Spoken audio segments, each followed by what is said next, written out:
Hello दोस्तों, welcome to Pi Fi Study YouTube channel. तो आज हम बात करेंगे कि जब आप लोग काउंसलिंग कराते हो आईआईटी में, एनआईटी में, ट्रिपल आईआईटीज में और गवर्नमेंट कॉलेजों में, तो आपको क्या क्या बातों का ध्यान रखना चाहिए। ख़ास करके जब आप इतनी मेहनत से मेंस और एडवांस का एग्ज़ाम देते हो, तो आपको इस चीज़ का विशेष ध्यान रखना चाहिए कि काउंसलिंग के दौरान कोई भी गलती ना हो। तो हम बात करेंगे आज कुछ बिंदुओं पर जिसको ध्यान में रखकर आप कुछ सीख सकते हैं। तो आइए बात करते हैं। तो सबसे पहले आप जानते हैं, सबसे जो चैलेंजिंग स्टूडेंट के लिए होता है आईआईटी में एडमिशन पाना, फिर एनआईटीज़ में, फिर ट्रिपल आईआईटीज़, फिर गवर्नमेंट फंडेड टेक्निकल यूनिवर्सिटीज़ में। तो हम बात करते हैं कि ये हमने आपको एक बढ़ते हुए क्रम में दिखाया है, सबसे टॉप पे कौन है और सबसे बॉटम पे कौन है।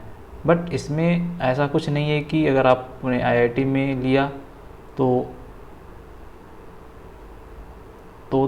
ठीक है, बट अगर आपने गवर्नमेंट फंडेड टेक्निकल यूनिवर्सिटीज़ में लिया तब भी अच्छी बात होती है। लेकिन उससे पहले ये सारे इंस्टीट्यूट एक दूसरे से कनेक्टेड होते हैं, लाइक प्रोसीजर काउंसलिंग का सेम होता है। हम यहाँ पे केवल काउंसलिंग के प्रोसीजर की बात कर रहे हैं, तो इसलिए सारे कॉलेज के प्रोसीजर काउंसलिंग के सेम होते हैं, इसलिए आपको इन सब चीज़ों का विशेष ध्यान रखना है। फिर हम बात करते हैं कि पूरे ऑल ओवर इंडिया में इनकी संख्या कितनी है। तो देश भर में आईआईटी 23 है, एनआईटीज़ 31 है, ट्रिपल आईआईटीज़ 25 है और जीएफटीआईज़ 28 है। तो कुल मिला के 100 से भी ज़्यादा गवर्नमेंट इंस्टीट्यूट हैं जिसमें आप जेईई मेंस और एडवांस का एग्ज़ाम देने के बाद डायरेक्ट एडमिशन ले सकते हैं।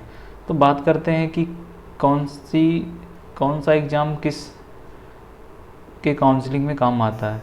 तो जैसे बात करते हैं जेईई एडवांस की, तो जेईई एडवांस में अगर आपकी रैंक अच्छी आती है तो आप आईआईटीज़ में एडमिशन के लिए एलिजिबल होते हैं।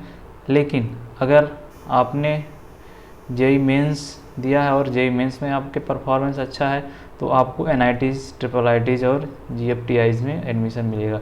जीएफटीआई जहाँ पे गवर्नमेंट फंडेड इंस्टीट्यूट है जिसमें बहुत सारे कॉलेज आते हैं, जो कि सारे स्टेट में लगभग एक होते हैं, जिनकी संख्या सारे स्टेट में एक एक करके होती है। तो अब हम बात करते हैं कि इन तीनों एनआईटीज़, ट्रिपल आईआईटी और जीएफटीज़ से जो भी काउंसलिंग के प्रोसीजर होते हैं उनको कैसे पता लगाते हैं, कैसे पता चलेगा कि कहाँ पे काउंसलिंग का क्या प्रोसीजर है। तो जेईई मेंस के थ्रू जब आप काउंसलिंग करा रहे हैं तो वहाँ पे काउंसलिंग के प्रोसीजर सब कुछ सेम होता है। लेकिन हम आगे वाले स्लाइड में आपको बताएंगे कि आपको कुछ चीज़ों का विशेष ध्यान रखना चाहिए जिससे कि आप उन सारी गलतियों को ना करें, जिससे कि हो सकता है आपको कुछ एक साल आपको फिर से लगाना पड़े, फिर से कुछ चीज़ों का को आपको ध्यान में रखना चाहिए, जिससे आप आने वाले आगे की और सभी तैयारियों में और सभी एग्ज़ाम में अच्छे से काउंसलिंग के लिए सही चुनाव कर सकें। फिर बात करते हैं किन किन बातों का ध्यान रखना चाहिए। तो सबसे पहला और सबसे इम्पॉर्टेंट बात है, रीड ऑफिशियल नोटिफिकेशन केयरफुल्ली। तो आपको बहुत प्रकार के इधर उधर से आपको जानकारियाँ मिलती रहती हैं, तो केवल उन्हीं जानकारियों को आप फॉलो करें जो कि ऑफिशियल हों। मतलब अगर आप जेईई मेंस की या जेईई एडवांस किसी की भी काउंसलिंग करा रहे हैं तो आप उस एग्ज़ाम के साइट पर जाइए और उसका जो ऑफिशियल नोटिफिकेशन है उसको डाउनलोड करिए और उसको आराम से ध्यान से हर एक पॉइंट को पढ़िए, क्योंकि वही सारे इन्फॉर्मेशन सही होते हैं। क्योंकि बहुत जगह पे क्या होता है कि आपको एक साल पहले का इन्फॉर्मेशन पता रहता है, या बहुत जगह पे क्या होता है कि आपको नया अपडेट नहीं मिलता है। तो सबसे अच्छी बात यह है कि आप खुद उस एग्ज़ाम के जो काउंसलिंग सेंटर है, जो काउंसलिंग बोर्ड है, उसके ऑफिशियल साइट पर जाइए और वहाँ से नोटिफिकेशन आप आसानी से पढ़ लीजिए। फिर दूसरी बात है कि make the list of college based on last year report. तो इसके लिए आप नेट पे सर्च करेंगे, आपको बहुत सारी लिस्ट मिल जाएगी कि कौन सा कॉलेज कैसा है, कौन सा कॉलेज कैसा नहीं है, किसकी रैंकिंग क्या है, कौन टॉप पे है। सारी जानकारी आपको आप गूगल करेंगे आपको आसानी से मिल जाएंगे। उसके अकॉर्डिंग आप अपनी रिपोर्ट बना लीजिए कि हमें इन कॉलेजों को चॉइस के रूप में भरना है, कौन सा कॉलेज ऊपर भरना, कौन सा नीचे भरना है, कौन को फर्स्ट प्रायोरिटी देना है, कौन को किस कॉलेज को लास्ट प्रायोरिटी देना है। इन सब चीज़ों को आप आसानी से देख सकते हैं। फिर बात करते हैं कि अगर आपने लिस्ट बना लिया और वहाँ पे आपकी रैंक अच्छी है तो आपको अच्छा कॉलेज मिलेगा। लेकिन अगर आपको ऐसा भी लगे कि आपकी रैंक अच्छी नहीं है, थोड़ा सा गड़बड़ रैंक है, फिर भी आप जब चॉइस भरिए तो टॉप कॉलेज को ऊपर रखिए और जो उससे थोड़ा से जिनकी रैंकिंग कम उसको नीचे रखिए। क्योंकि हो सकता है कि क्योंकि काउंसलिंग में क्या होता है, बहुत सारे राउंड होते हैं, तो हो सकता है पहले राउंड में आपको टॉप वाला कॉलेज नहीं मिला तो दूसरे राउंड में आपको वो मिल सकता है।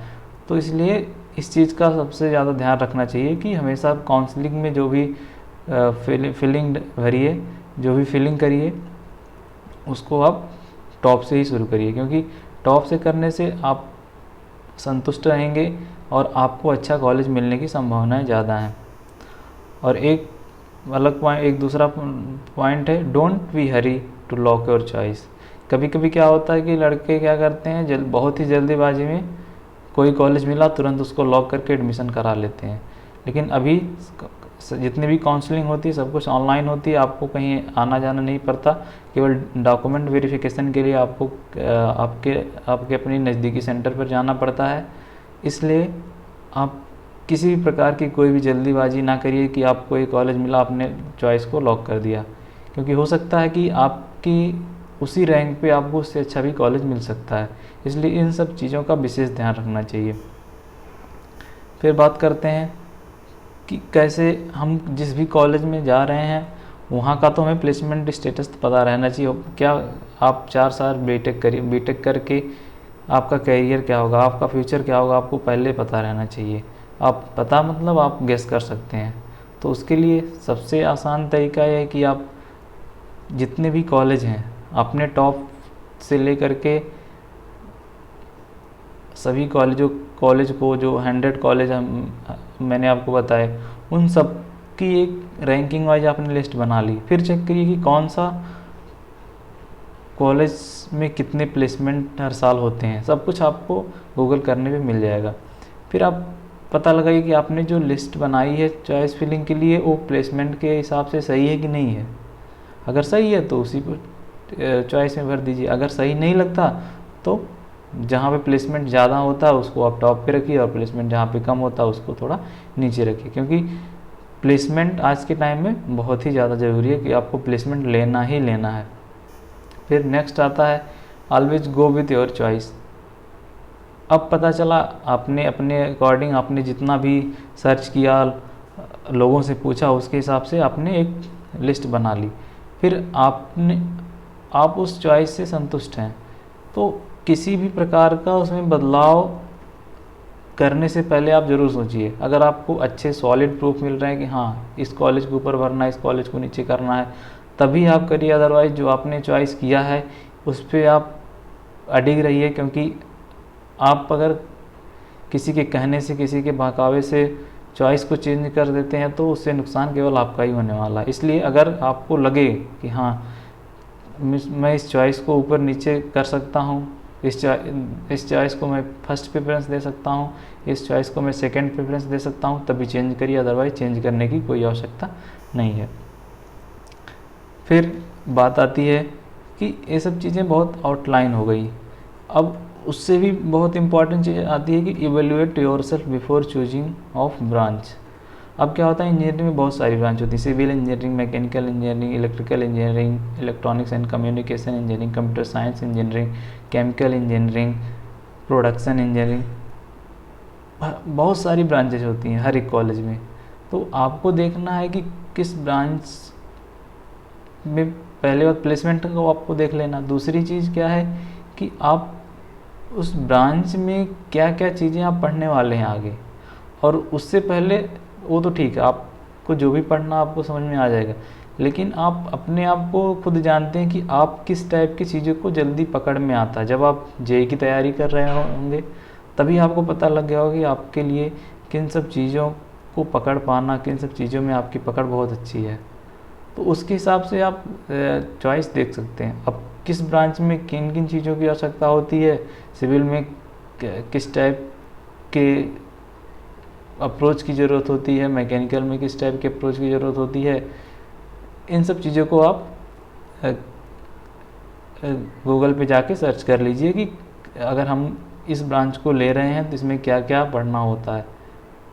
मतलब अगर जैसे आपने इलेक्ट्रिकल, आप सोच रहे हैं इलेक्ट्रिकल लेने की और आपको आरसी एलसी सर्किट समझ में ही नहीं आता है, या आपको इलेक्ट्रॉनिक्स पढ़ने में बहुत ही दिक्कत होती है, तो आप इलेक्ट्रिकल लेंगे तो जाके आप परेशान हो जाएंगे। फिर कॉलेज में जाके आप ब्रांच चेंज करेंगे।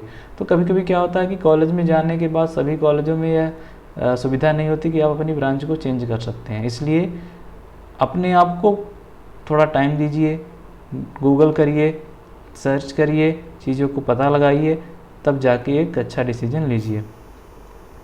फिर बात करते हैं consult with the experience people who just came out from the college.